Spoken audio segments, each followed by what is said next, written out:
દુનિયાની બધી મૂર્તિ દાંત જ કાઢતી છે. એ કોઈ ભગવાનને જેમ ડોળા કાઢે નીકળે છે ડોળા, મને તે નથી આવડતું ડોળા કાઢતા, પણ સસ્મિત ભગવાન હસે છે. આ દુનિયાનો એક ભગવાન રડતો નથી. દ્વારિકાધીશ કેટલું જીવા? 125 વર્ષ. ક્યારેય નથી રડ્યા કોઈ દિવસ જીવનની અંદર એક પણ અવસ્થા નકર એવી ઘટનાઓ બની, એવા પ્રસંગો બન્યા, પણ ભગવાન રડ્યા નથી. પ્રસંગ એવો છે ને, હા, બાપુજીને પિતાશ્રીને હાકડોથી બાંધ્યા હતા, દીકરાને જન્મ થયો. જેનો બાપ જેલમાં હોય એને દીકરાને હસવું આવે કે રડવું?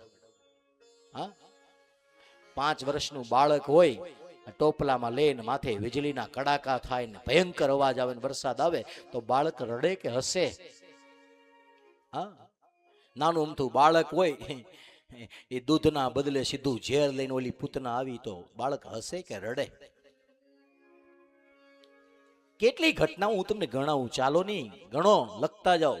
જીવનની એવી કેટલી ઘટનાઓ હતી જ્યાં હું તમે હોય ને તો બેભાન થઈ એટલું રોઈ જાય, બેસ્યુદ્ધ થઈ જાય, મૂર્છા આવી જાય, વહમું લાગી જાય, અમારા કાઠિયાવાડની ભાષામાં એમ કે.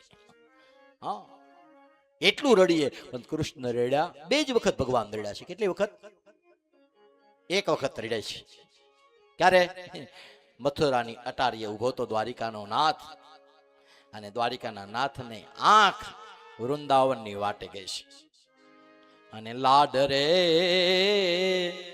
લડાવતી કઈ જશોદાનો જાયો, માતારા પાલવના પડછાયા જેવો બીજે મળશે નહીં ક્યાંય છાયો. માતારા પાલવના પડછાયા. માં યાદ આવે તો કોણ નો રડે? ત્રિભુવન નો નાથ રડ્યો, જેથી જશોદાને મિસ કરી, જશોદાને યાદ કરી. ભગવાન યાદ કરે કે આજ તો મથુરાની અટારીએ છું, પણ નાનો હતો ને તેથી મારા મને ખોળામાં બેસાડે અને માથે આમ મોટા વાળ અને આમ માથ કરે. લાડ રે લડાવતી એ કહી જશોદાનો જાયો, માતારા પાલવના પડછાયા દેવો. અને સાચું કેજો, યાદ આવે ને, જ્યારે જ્યારે દુનિયામાં કોઈ બાળકની માથે એની માં પ્રેમથી હાથ ફેરવતી હોય ને તો 50 વર્ષનો થઈ ગયો હોય ને એને એની મરી ગયેલી માં યાદ આવે કે મારી માં આવી જ હતી.